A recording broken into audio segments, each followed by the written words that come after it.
और अगर पाकिस्तान की जल सुरक्षा पर कोई खतरा पैदा होता है तो पाकिस्तान भारत के साथ युद्ध भी कर सकता है। इस बयान के बाद भारत और पाकिस्तान के बाद The Indus Waters Treaty once again is in the limelight, and this is because there is a flashpoint between India and Pakistan. And now it is Khwaja Asif, the Defence Minister of Pakistan, who's tried to warn us with war if their water security is threatened. Why exactly? खुद तस्लीम करता है कि हाँ हम दहशतगर्दों की इमदाद भी करते हैं, उनको पालते भी हैं, फिर उनको इस्तेमाल भी करते हैं, और पूरी दुनिया जो है वो मुंह दूसरी तरफ कर रहती है। भाई इस मुल्क को तो दहशतगर्द मुल्क करार देना चाहिए, जो रियासती पॉलिसी के तौर पाकिस्तान को बूंद बूंद पानी के लिए रोना पड़ रहा है, गिड़गिड़ाना पड़ रहा है। सिंधु जल संधि निलंबन की आप बात कर लीजिए, पाकिस्तान इस मसले को लेकर दुनिया के सामने गुहार लगा रहा है, रो रहा है।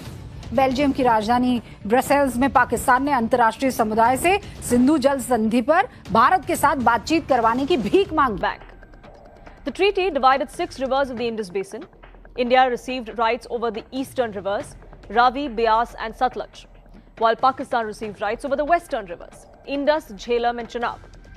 Roughly 80% of the water covered under the treaty was allocated to Pakistan, while India retained only about 20%. For decades, the treaty survived wars, military crises and diplomatic breakdowns.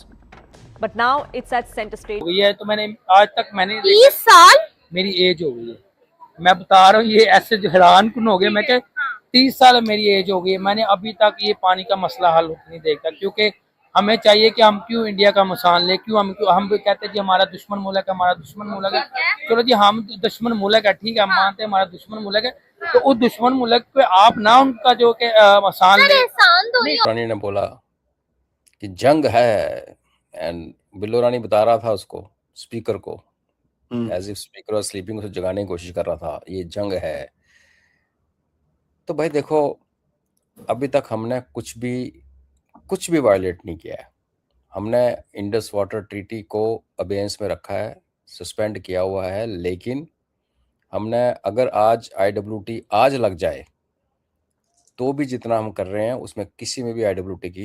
So hello friend, very welcome to my YouTube channel Bharatiya official. पल पल तड़प रहा पाकिस्तान भारत को अब धमकी दे रहा है। दरअसल बात ये है कि भारत ने ऑपरेशन सिंदूर के दौरान इंडस वाटर ट्रीटी को रद्द किया था। उसकी वजह से पाकिस्तान में पानी की कमी दिखाई दे रही है।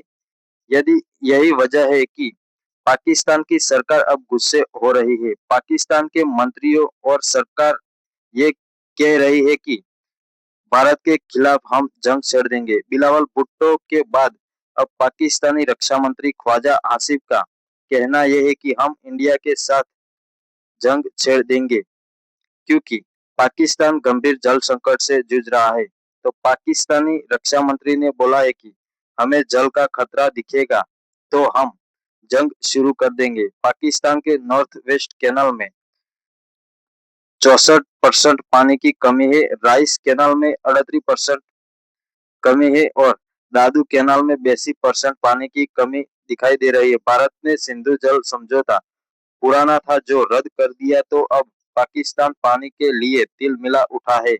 1960 में नेहरू की सरकार में ये समझौता हुआ था और अब पाकिस्तान पानी के लिए पल पल तड़प रहा है।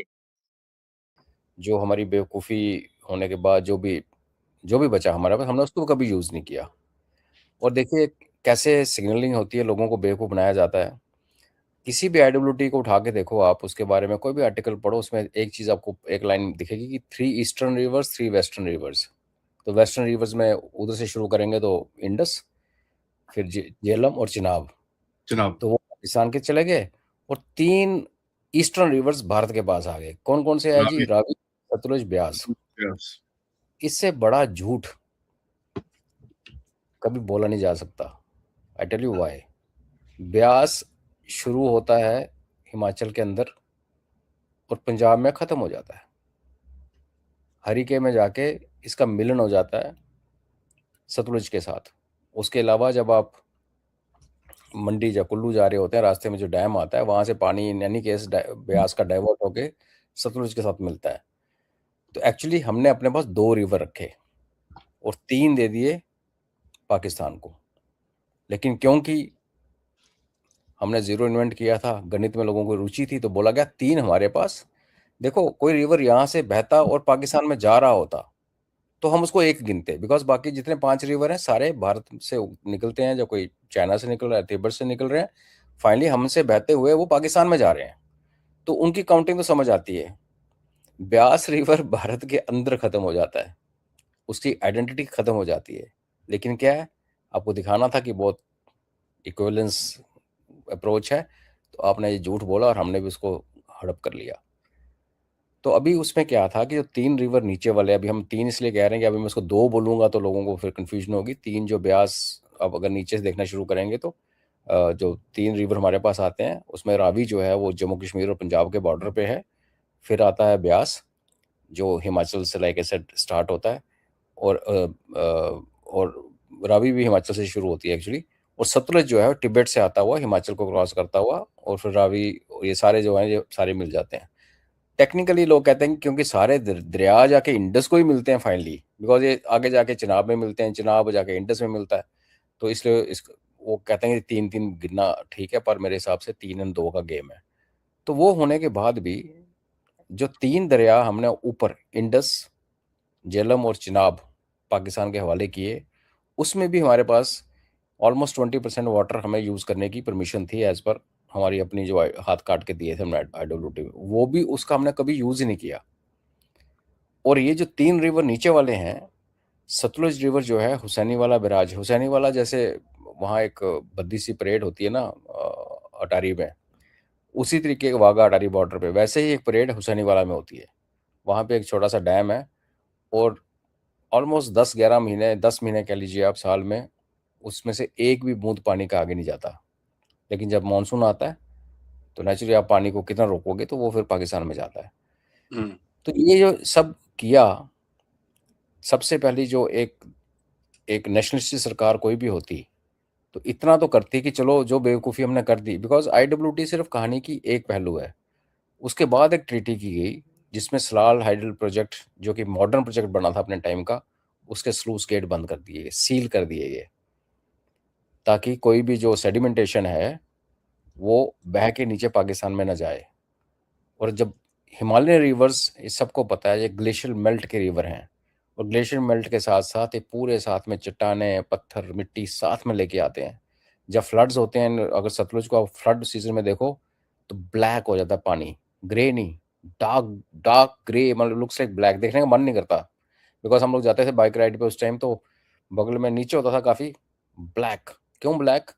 बिकॉज ऊपर से जब उसका ग्लेशियर, जब मानसून आती थी, बारिश स्टार्ट होती थी, तो वो जब ऊपर से उसके जो चट्टाने और सब गिर के वो उसमें पिस के जैसे मिक्सर ग्राइंडर की तरह वो पानी का रंग बदल देते थे। अदरवाइज सतलुज नॉर्मल डेज में देखोगे तो नॉर्मल पानी की तरह होता है। तो इतना ज़्यादा जो सेडिमेंटेशन थी वो सारी की सारी डैम में भरती गई। इसके बारे में आई थिंक आपके प्रोग्राम पे बात हुई थी कि जो अभी 99% हमारा सलाल डैम चिनाब पे जो मेजर डैम है वो भर चुका था। अब जाके सरकार ने टेंडरिंग की है, उससे स्लूस गेट खुल रहे हैं, और जो सेडिमेंटेशन वहाँ से निकल रहा है, क्योंकि वो बहुत रिच होता है, रिच सॉइल मानी जाती है उसको आई थिंक किसी तरीके से not as a fertiliser but soil को रिच करने के लिए कुछ उसका यूज़ किया जाएगा। तो इतना ज़्यादा धोखा हमारे साथ हुआ आदि, तो इसका इम्पैक्ट क्या हुआ कि पाकिस्तान यूज टू हो गया कि ये ऐसे बोलते रहते हैं, अपना पानी भी हमें दे देते हैं, जो लेना है वो भी नहीं लेते, ऐश करो। तो उन्होंने कभी डैम्स नहीं बनाए, अपने सिल्टीनी की, उसमें से कभी सेडिमेंटेशन साफ नहीं की। अभी इनका जो तरबेला डैम है, जो मिट्टी का डैम है, उसकी जो लाइफ थी वो 1995 में ख़त्म हो गई थी, उसको उन्होंने 50 साल और बढ़ा दिया, कोई फ़र्क नहीं पड़ता। तो मिट्टी के डैम में क्या होता है कि बेसिकली एक रैंप बनती है, चौड़ी सी रैंप, जिसमें सिर्फ मिट्टी कूट के भरते हैं, और जहाँ से पानी को निकलना होता है वहाँ पे कंक्रीट डाल देते हैं ताकि वहाँ से और वो मिट्टी कटे ना। तो बेसिकली एक नाली बन जाती है, बड़ी सी नाली जो कंक्रीट की होती है, जिसमें सारा कंक्रीट सरिया वरिया होता है, उसमें से पानी निकलता रहता है। लेकिन पीछे उसमें अगर आप सफाई नहीं करोगे तो वो भर जाता है। सेम मंगला डैम जो महाराजा हरि सिंह के टाइम पे था, जो एक बेसिकली हेडवर्क था, उसके बाद जब ये डैम में कन्वर्ट हुआ और इसको डीप किया गया तो पूरे का पूरा ओल्ड मीरपुर सिटी उसमें डूब गई। अभी उस वहाँ पे आपको बोट चलाने में प्रॉब्लम होती है, इतना ज़्यादा वहाँ पे सेडिमेंटेशन हो गया है। तो ये तो अभी हमने सफाई करी होगी तो और क्या होगा सेडिमेंटेशन तो? किसमें? हमने अभी जो अपनी डीसिल्टिंग करी है अपने डैम्स की, हाँ, ये जाएगा ना। अभी तो क्या है वो ना तो और कि क्या होगा? हाँ, मंगला तो फीड होता है झेलम से, हम्म, तो जो चिनाब की जो हम स्लूस गेट खोलेंगे तो वो जाएगा जाके मराला हेडवर्क्स में। तो मराला हेडवर्क जो है वो जैसे ही पाकिस्तान एंटर करता है, चिनाब उसके आगे है, तो वो बेसिकली एक बाकी डैम नहीं है, वो बेसिकली एक पानी को डाइवर्ट करने का साधन है, वो जो चला जाएगा पंजाब के कैनाल्स में। पंजाब के कैनाल्स ऑलरेडी मिट्टी से भरी हुई है। तो ये और भर देते हैं हम। बिल्कुल।